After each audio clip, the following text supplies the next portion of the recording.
नमस्कार दोस्तों, आपका स्टडी लाइट यूट्यूब चैनल में एक बार फिर से स्वागत है। और आज हम ज्योग्राफी का लेक्चर नंबर 7 लेके तैयार हैं। उसका नाम है भारत के मैदान यानी कि प्लेन्स ऑफ इंडिया। इससे पहले हमने 6 lecture study light YouTube channel पर अपलोड कर दिए हैं, उनको आप जाके देख सकते हैं। तो बिना किसी वेस्ट ऑफ टाइम के शुरू करते हैं हम आज का लेक्चर भारत के मैदान यानी प्लेन्स ऑफ इंडिया। सबसे पहले हम बात करेंगे भारत के मैदानों में कि भारत के मैदान कितने प्रकार के हैं, यानी कि हम इनको अध्ययन की दृष्टि से 3 प्रकार से पढ़ेंगे, यानी कि 3 भागों में बांट के पढ़ेंगे। पहला पढ़ेंगे हम उत्तर भारत का मैदान, दूसरा पश्चिमी तटीय मैदान और तीसरा पूर्वी तटीय मैदान। तो इन 3 भागों में हम बांट कर पढ़ने वाले हैं भारत के मैदान को। अब बात करें कि उत्तर भारत का मैदान है, तो जो उत्तर भारत का मैदान है उसका निर्माण हिमालयी नदियों के द्वारा हुआ है, जबकि जो पश्चिमी तटीय मैदान और जो पूर्वी तटीय मैदान हैं उनका निर्माण प्रायद्वीपीय नदियों द्वारा हुआ है।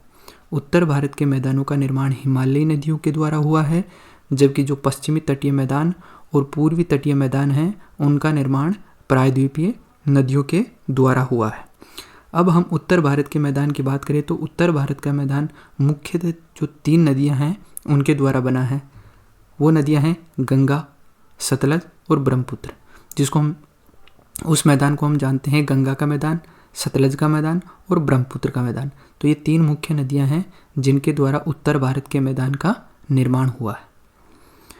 अब हम मैप में इनकी लोकेशन देखते हैं कि उत्तर भारत का मैदान कहाँ से कहाँ तक फैला हुआ है, पश्चिमी तटीय मैदान कहाँ से कहाँ तक फैला हुआ है और पूर्वी तटीय मैदान कहाँ से कहाँ तक फैला हुआ है। तो मैप में आप लोकेशन देख सकते हैं कि जो सतलज, गंगा और ब्रह्मपुत्र का मैदान, जो ग्रीन कलर का जो एरिया नज़र आ रहा है, ये हैं उत्तर भारत का मैदान। उत्तर भारत का मैदान। इसके बाद में बात करें पश्चिमी तटीय मैदान का, तो ये हैं पश्चिमी तट व पश्चिमी घाट के बीच में फैला हुआ है। पश्चिमी तट और पश्चिमी घाट के बीच में फैला हुआ है।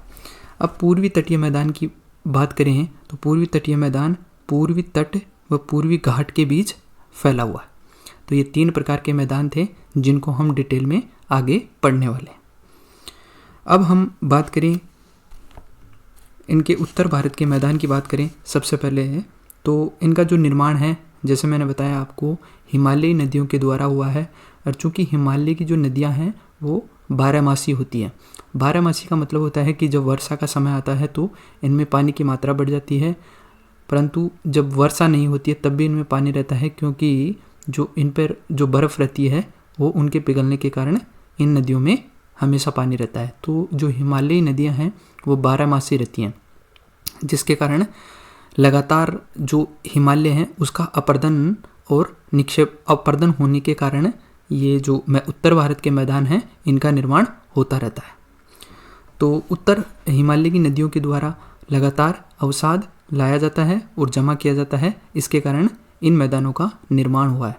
तो इसीलिए कहा जाता है कि जो मैदान है वो नवीन संरचना है, जबकि जो हिमालय हैं वो मैदानों से पहले निर्माण हुआ है। यानी हिमालय का निर्माण मैदानों से पहले हुआ है, जबकि मैदान का जो निर्माण है वो हिमालय के बाद हुआ है। तो यदि अगर पूछा जाए कि हिमालय और मैदान में कौन सी नवीन संरचना है, तो मैदान नवीन संरचना है।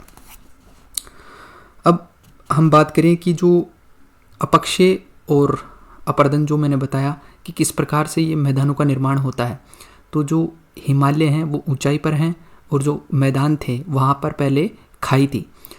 जब नदियाँ लगातार हिमालय से इन खाइयों में आती हैं तो अपरदन और अपरदन के कारण जो मिट्टी और जो अवसाद होता है उनको भी बहा कर लाती है और यहाँ पर जो खाइयाँ होती है वहाँ जमा कर देती है।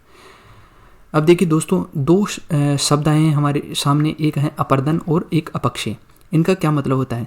अपरदन जो अपक्षय होता है उसको इंग्लिश में वेदरिंग कहा जाता है, और ये इसका मतलब ये होता है कि ये अपने मूल स्थान पर ही जब चट्टानों में टूट फूट होती है तो उसको अपक्षय कहा जाता है। और इसका कारण क्या होता है? कारण होता है या तो सूर्यताप, अत्यधिक सूर्यताप के कारण इनमें विघटन होने लगता है। पाला, जब सर्दियाँ आती हैं तो जब पाला पड़ता है तो उनके कारण भी विघटन होता है, या रासायनिक क्रियाओं यानी केमिकल रिएक्शंस के कारण भी इनमें टूट फूट होने लगती है। तो जब अपने स्थान पर चट्टानों में टूट फूट होती है तो उसको अपक्षय कहा जाता है। और अपर्दन का मतलब ये होता है कि जब अपने स्थान पर जो टूट फूट होने के बाद में हवा के द्वारा, हिमनदी के द्वारा या फिर वायु के द्वारा जब इनको दूसरे स्थान पर जमा किया जाता है तो उस समय जो टूट फूट होती है उसको अपर्दन कहा जाता है। तो ये दो शब्द हमने समझे, एक तो अपक्षय और एक अपर्दन। अब हम बात करते हैं उत्तर भारत के मैदानी क्षेत्र के विभाजन की। तो उत्तर भारत के क्षेत्र के विभाजन की बात करें तो देखिए दोस्तों, सबसे पहले जब नदियाँ हिमालय से नीचे आती हैं तो जो उनकी स्पीड है वो बहुत तेज़ होती है। स्पीड तेज़ होने के कारण वहाँ पर जो अपर्दन होता है चट्टानों में वो भी बहुत तेज़ होता है। तो जब जो चट्टानें हैं वो छोटे छोटे पत्थरों में टूट जाती है तो उस क्षेत्र को क्या कहते हैं, उस क्षेत्र को भाबर प्रदेश कहते हैं। और ये एक प्रकार से जो शिवालिक है उस शिवालिक के गिरिपाद का मतलब होता है जो नीचे का क्षेत्र होता है ना, एक प्रकार से जो शिवालिक के एक प्रकार से जो पैर हैं, वो पैर मतलब जो नीचे का क्षेत्र है वहाँ पर जो बड़े बड़े जो शिलखंड है यानी कि जो चट्टानें हैं वो टूटकर छोटे छोटे पत्थरों में कन्वर्ट हो जाती हैं, उसको भाबर कहा जाता है। उस प्रदेश को भाबर प्रदेश कहा जाता है। अब जो नदियाँ हैं वो नदियाँ इन जो छोटे छोटे पत्थर हैं उनके नीचे से बहती रहती हैं और जहाँ पर ये जो नदियाँ हैं फिर से दिखाई देने लगती हैं उनको तराई प्रदेश कहते हैं। अब जो छोटे छोटे जो पत्थर टूटकर बने थे अब उनमें भी लगातार जब ये नदियाँ आती रहती है तो उनमें भी अपर्दन होता रहता है। जब ये तराई प्रदेश लगातार उन जो चट्टानों में टूट फूट होती है तो जो मिट्टी बनती है और जो गाद बनता है उनको बहाकर लाती रहती है। बहाकर लाकर ये जब जमा करती है तो उसको कहा जाता है बांगर, और इसको एक और नाम से जाना जाता है पुरानी जलोढ़। इसको याद रखने की एक ट्रिक है, बापू बा से होता है बांगर और पू से पुरानी, यानी बांगर को पुरानी जलोढ़ कहा जाता है। इसके बाद में फिर आगे लगातार और भी अपर्दन होता रहता है और अपर्दन के बाद में जो अगला क्षेत्र आता है उसको कहते हैं खादर और उसको नई जलोढ़ कहते हैं। नई जलोढ़ का मतलब जो अभी अभी बनी है। तो इसको याद रखने का तरीका है खान, खा से हो जाएगा खादर और न से हो जाएगा नई जलोढ़। तो ये जो इनका क्रम है वो जो क्रम है इनका याद रखना है इन प्रदेशों का, क्योंकि ये कई बार पूछा जाता है। और आप याद रख सकते हैं बात बाखा से, यानी कि उत्तर से दक्षिण में इनका क्रम रहता है। सबसे पहले आपको भाबर प्रदेश मिलेगा, इसके बाद में आपको तराई प्रदेश मिलेगा, फिर मिलेगा आपको बांगर प्रदेश और फिर खादर प्रदेश। तो ये 4 प्रदेश मिलेंगे आपको जो मैदानी क्षेत्र हैं वहाँ पर। ठीक है दोस्तों, आई होप कि आपको अच्छा लग रहा होगा, समझ आ रहा होगा। तो आगे अब हम इन मैदानी प्रदेशों का डिटेल में एनालिसिस करते हैं। सबसे पहले तो आपको इनका क्रम याद रखना है जो कि काफ़ी इंपॉर्टेंट है। नॉर्थ टू साउथ यानी कि उत्तर से दक्षिण, बात बाखा, बा से हो जाएगा भाबर प्रदेश, तय से तराई प्रदेश, बा से बांगर प्रदेश और खा से खादर प्रदेश। बांगर को पुरानी जलोढ़ और खादर को नई जलोढ़, तो ये आपको याद रखना है। इसके बाद में अगर भाबर प्रदेश की बात करें तो जो भाबर प्रदेश हैं वो शिवालिक हिमालय के समानांतर सिंधु नदी से लेकर तीस्ता नदी तक फैला हुआ है। ये पूछा जा सकता है कि भाबर प्रदेश का विस्तार कहाँ से कहाँ तक है, तो सिंधु नदी से लेकर तीस्ता नदी के बीच में भाबर प्रदेश का विस्तार है। और यहाँ पर क्या मिलते हैं, बड़े बड़े शिलाखंड मिलते हैं, यानी बड़े बड़े पत्थर मिलते हैं। क्योंकि यहाँ पर ये सबसे पहला प्रदेश है और यहाँ पर जो नदियाँ हैं उनका जो वेग है यानी कि जो स्पीड है वो तीव्र रहती है, इसलिए जो बड़े बड़े चट्टानें हैं वो टूटकर छोटे छोटे पत्थरों में कन्वर्ट हो जाती है। और ये क्षेत्र कृषि योग्य नहीं है क्योंकि यहाँ पर बड़े बड़े पत्थर मिलते हैं, इसके कारण यहाँ पे कृषि संभव नहीं है। तो ये ऑप्शन बना के दिया जा सकता है एग्जाम में कि वो कौन सा प्रदेश हैं जहाँ पर कृषि नहीं की जा सकती, तो भाबर वह प्रदेश है जहाँ पर कृषि नहीं की जा सकती। अब आगे देखते हैं तराई प्रदेश के बारे में। तो तराई प्रदेश एक ऐसा क्षेत्र है जहाँ पे दलदल मिलती है। दलदल क्यों मिलती हैं, क्योंकि ये भाबर प्रदेश में जो बड़े बड़े पत्थर होते हैं उनके नीचे से बहकर आती हैं। तो जो भाबर प्रदेश के पत्थर हैं उनमें भी अपर्दन होता है, तो अपर्दन के साथ ये गाद और मिट्टी लेके आती है तो वहाँ पर जमा कर देती हैं। तो वहाँ पे जो पानी की मात्रा है वो अधिक रहती है, इसलिए वो दलदल क्षेत्र रहता है। तो ये दलदली क्षेत्र होता है, यानी तराई प्रदेश एक प्रकार से दलदली क्षेत्र रहता है। और यहाँ पर नदियों की कोई स्पष्ट धारा नहीं रहती। नदियों की स्पष्ट धारा इसलिए नहीं रहती क्योंकि जो भाबर प्रदेश से निकल कर आती है, तो इसके कारण इनके जो दिशा है वो छिन्न भिन्न हो जाती है उन पत्थरों के कारण, इसलिए इनकी कोई स्पष्ट धारा नहीं रहती।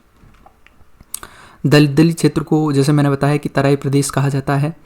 और यहाँ पर धान की कृषि उत्तम है। धान की कृषि के लिए देखिए जो उर्वरक क्षमता है वो भी ज़्यादा रहनी चाहिए और वहाँ पे पानी की मात्रा भी ज़्यादा रहनी चाहिए। तो जो तराई प्रदेश है वो धान की कृषि के लिए सबसे ज़्यादा सूटेबल रहता है, इसलिए वहाँ पे धान की कृषि अच्छे से होती है। अब बात करें बांगर प्रदेश की, तो बांगर प्रदेश में देखिए नदियों से दूर स्थित प्रदेश में जहाँ नदियों के बाढ़ का जल ऊंचाई के कारण नहीं पहुँच पाता है, लेकिन वहाँ पर जो ऊंचाई पानी तो नहीं पहुँच पाता है, लेकिन जो मिट्टी लगातार जमा होती रहती है, इसलिए इसको बांगर प्रदेश कहा जाता है। और ये इसको पुरानी जलोढ़ भी कहा जाता है। और ये अपेक्षाकृत कम उपजाऊ रहती है क्योंकि यहाँ पे हमेशा नई मिट्टी नहीं लाई जा सकती क्योंकि यहाँ पर पानी की जो पहुँच है वो नहीं होती है, इसलिए इसको पुरानी जलोढ़ कहा जाता है। और इसके जो उर्वरक क्षमता है वो भी कम रहती है। अब बात करें खादर प्रदेश की, तो खादर प्रदेश को मैंने जैसे कहा कि नई जलोढ़ है और यहाँ पर जो नदियाँ हैं वो लगातार हमेशा यानी प्रतिवर्ष जो नई मिट्टी और जो गाद है वो लाके जमा करती है, इसलिए इस क्षेत्र की जो उर्वरक क्षमता है वो अत्यधिक रहती है। अत्यधिक रहने के कारण यहाँ ये जो क्षेत्र है वो कृषि योग्य अत्यधिक है। तो ये 4 क्षेत्र थे, इन 4 क्षेत्रों की हमने डिटेल में स्टडी की। इससे ज़्यादा आपको इन क्षेत्रों के बारे में नहीं पढ़ना है, ये मोर देन सफिशिएंट है आपके एग्जाम्स के लिए।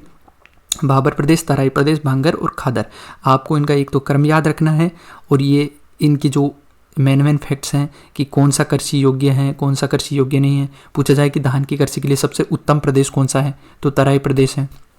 और जो बांगर हैं उसको और किस नाम से जाना जाता है, पुरानी जलोढ़ के नाम से। और जो खादर हैं उसको नई जलोढ़ के नाम से जाना जाता है। तो यहाँ से ये जो इम्पोर्टेंट क्वेश्चन थे ये यहाँ से कवर हो जाएंगे। अब आगे, अब उत्तर भारत के मैदान के बाद हम चलते हैं पश्चिमी तटीय मैदान की तरफ। पश्चिमी तटीय मैदान की बात करें तो पश्चिमी तटीय मैदान गुजरात से लेकर कन्याकुमारी तक, यानी कन्याकुमारी कहाँ है, तमिलनाडु, यानी कि गुजरात से लेकर तमिलनाडु तक इसका विस्तार है। पश्चिमी तटीय मैदान का विस्तार गुजरात से लेकर कन्याकुमारी तक है। और इस जो पश्चिमी तटीय मैदान है इसकी अगर सर्वाधिक चौड़ाई की बात करें तो नर्मदा एवं तापी नदियों के मुहाने पर मिलती है। सर्वाधिक चौड़ाई कहाँ पर मिलती है, नर्मदा एवं तापी नदियों के मुहाने पर। ये इंपॉर्टेंट क्वेश्चन बन सकता है, ये पूछा जा सकता है कि पश्चिमी तटीय मैदान की सर्वाधिक चौड़ाई कहाँ पर मिलती है, तो नर्मदा और तापी नदियों के मुहाने पर। पश्चिमी घाट का जो ढाल है वो अत्यंत तीव्र है। पश्चिमी घाट का जो ढाल है वो अत्यंत तीव्र है। इसके कारण जो मिट्टी और जो गाद हैं वो इतनी आसानी से वहाँ पर जमा नहीं हो पाता है। इसके कारण अब देखिए पश्चिमी जो तटीय मैदान है वहाँ पर जो ज्वार नदमुख आते हैं। ज्वार नदमुख का मतलब होता है कि ज्वार भाटा आता है, यानी कि जो चंद्रमा और जो सूर्य हैं उसके गुरुत्वाकर्षण के कारण वहाँ पर ज्वार नदमुख आते हैं। इसके कारण जो समुद्र का पानी है वो नदियों में प्रवेश कर जाता है, इसलिए जो मिट्टी और गाद है जो समुद्र से लाकर वहाँ पर जमा कर दी जाती है। जबकि जो नदियों के द्वारा जो मिट्टी और गाद लाई जाती है वो इतनी आसानी से जमा नहीं हो पाती है। क्योंकि जो पश्चिमी घाट हैं उसकी ढाल अत्यधिक तीव्र है, इसलिए जो मिट्टी और जो गाद है वो बहकर समुद्र में चली जाती है, लेकिन ज्वार भाटे के कारण ये फिर से वहाँ पर जमा कर दी जाती है। तो इस प्रकार पश्चिमी तटीय मैदानों का निर्माण होता है। अब बात करें कि जो ज्वार नदमुख हैं वो कहाँ कहाँ बनता है, तो अगर गुजरात की बात करें तो गुजरात में नर्मदा एवं तापी नदियों द्वारा बनता है। कर्नाटक में शरावती नदी द्वारा बनता है। गोवा में मांडवी एवं जुआरी नदी के द्वारा बनता है। और केरल में भरतपुजा एवं पेरियार नदी के द्वारा बनता है। तो ये इम्पोर्टेंट नदियाँ थी जिनके द्वारा ज्वार नद मुख बनते हैं। दोस्तों याद रखना कि जो पश्चिमी घाट हैं वहाँ पर ज्वार नद मुख बनते हैं, वहाँ पे डेल्टा कभी नहीं बनते।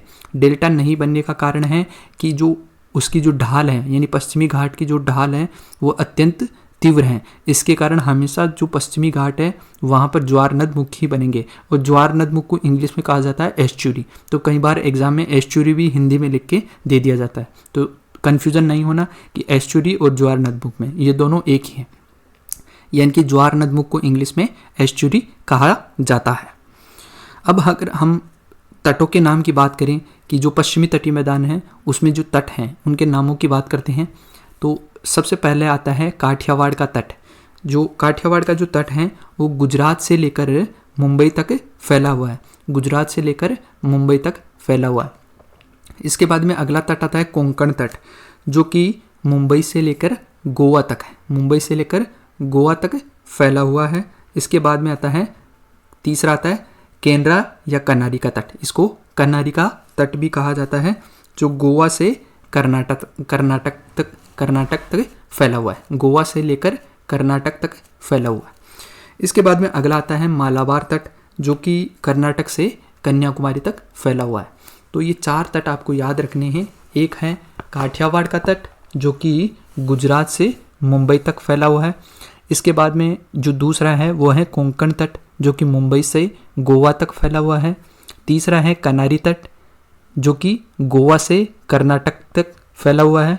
और चौथा है मालाबार तट, जो कि कर्नाटक से कन्याकुमारी तक फैला हुआ है।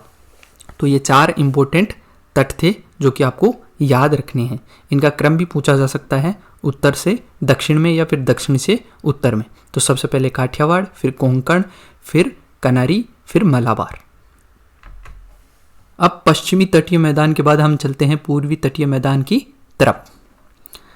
पूर्वी तटीय मैदान की बात करें तो पूर्वी जो तटीय मैदान है वो हुगली नदी के मुहाने से लेकर कन्याकुमारी तक फैला हुआ है। हुगली नदी जो कि पश्चिम बंगाल से निकलती है और बंगाल की खाड़ी में मिलती है, तो उसके मुहाने से लेकर कन्याकुमारी तक पूर्वी तटीय मैदान का विस्तार है। और पूर्वी जो पश्चिमी घाट था उसकी ढाल अत्यंत तीव्र थी, जबकि जो पूर्वी घाट हैं उसकी ढाल मंद है। मंद होने के कारण यहाँ पर जो नदियाँ हैं वो लगातार मिट्टी और गाद लाकर जमा करती हैं, यानी कि जो मुहाना रहता है, जो नदियों का जो मुहाना रहता है वहाँ पर मिट्टी और गाद जमा करती है, जिसके कारण वहाँ पर डेल्टा का निर्माण होता है। जो पूर्वी घाट होता है वहाँ पर डेल्टा का निर्माण होता है, और जो पश्चिमी घाट होता है वहाँ ज्वार नदमुख का निर्माण होता है। ये आपको याद रखना है। पूर्वी घाट में ढाल मंद होने के कारण डेल्टा का निर्माण होता है, इसलिए ये लगातार प्रतिवर्ष ये जो मिट्टी और जो गाद हैं वो जमा की जाती है नदियों के द्वारा। इसके कारण जो पूर्वी घाट हैं वो अत्यधिक उपजाऊ है। पश्चिमी घाट की तुलना में जो पूर्वी घाट हैं वो अत्यधिक उपजाऊ हैं। ये पूछा जा सकता है कि पश्चिमी घाट ज़्यादा उपजाऊ है या पूर्वी घाट ज़्यादा उपजाऊ है। तो पूर्वी जो तटीय मैदान है वो ज़्यादा उपजाऊ है। पश्चिमी तटीय मैदान की तुलना में पूर्वी तटीय मैदान ज़्यादा उपजाऊ है। अब बात करें कि जो कोरोमंडल तट है, उस कोरोमंडल तट पर कावेरी नदी बेसिन है, वहाँ पर जो क्षेत्र हैं वो अत्यधिक उपजाऊ हैं। इसके कारण वहाँ पर अत्यधिक धान की खेती की जाती है। अब अगर हम जिस प्रकार से जो पश्चिमी तटीय मैदान था वहाँ पर तटों की बात की थी हमने, 4 तट काठियावाड़, कोंकण, कनारी और मालाबार, उसी प्रकार पूर्वी तटीय जो मैदान है वहाँ पर भी कुछ तट हैं इम्पोर्टेंट, उनकी बात करते हैं। सबसे जो पहला तट है वो है कोरोमंडल तट, जो कि कन्याकुमारी से आंध्र प्रदेश तक फैला हुआ है। कोरोमंडल से कन्याकुमारी तक फैला हुआ है।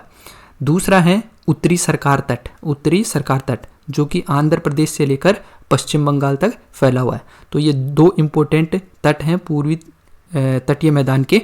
एक है कोरोमंडल तट, जो कि कन्याकुमारी से आंध्र प्रदेश तक फैला हुआ है, और दूसरा है उत्तरी सरकार तट, जो कि आंध्र प्रदेश से पश्चिम बंगाल तक फैला हुआ है। अब हम बात कर लेते हैं एक बार ज्वार नदमुख और डेल्टा के अंदर। देखिए जैसे मैंने बताया कि जो ज्वार नदमुख है वो पश्चिम तट पर बनता है, और जो डेल्टा है वो पूर्वी तट पर बनता है। पश्चिमी तट पर नदियों में गाद की पर्याप्तता कम रहती है, यानी कि वहाँ पर ये जो मिट्टी हैं और जो गाद हैं वो कम जमा हो पाते हैं, क्योंकि वहाँ पर जो पश्चिमी घाट है उसकी ढाल तीव्र रहती है इसके कारण। और जो एस्चुरी के कारण यानी ज्वार नदमुख के कारण, यानी कि जब ज्वार भाटा आता है चंद्रमा और सूर्य के गुरुत्वाकर्षण के कारण, तो जो समुद्र का जो पानी है वो नदी में प्रवेश कर जाता है। अपूर्वी तटीय मैदान पर जैसे मैंने बताया कि डेल्टा का निर्माण होता है, क्योंकि वहाँ पर पर्याप्त मिट्टी और गाद की पर्याप्तता रहती है, यानी कि अवेलेबिलिटी रहती है, जिसके कारण लगातार नदियाँ जो मुहाना रहता है वहाँ पर उस मिट्टी और गाद को जमा करती रहती हैं, जिसके कारण वहाँ पर डेल्टा का निर्माण होता है। और जैसे आपने सुना होगा कि जो पश्चिम बंगाल है वहीं पर दुनिया का सबसे बड़ा डेल्टा सुंदरबन डेल्टा बना हुआ है। थैंक यू सो मच दोस्तों। आई होप कि जो भारत के मैदान हैं वो आपको अच्छे से समझ में आए होंगे, और जितने भी अब आप जो क्वेश्चन लगाएंगे आपके एग्ज़ाम्स में आने से जो आने वाले हैं, तो मुझे श्योरिटी है कि यहाँ से आपके सारे क्वेश्चन बन जाने चाहिए। तो अगर आपको अच्छा लगा है तो लाइक करें, कमेंट करें, शेयर करें, और स्टडी लाइट यूट्यूब चैनल को सब्सक्राइब करके बेल आइकन हिट कर लें। थैंक यू सो मच दोस्तों, मिलते हैं। जय हिंद।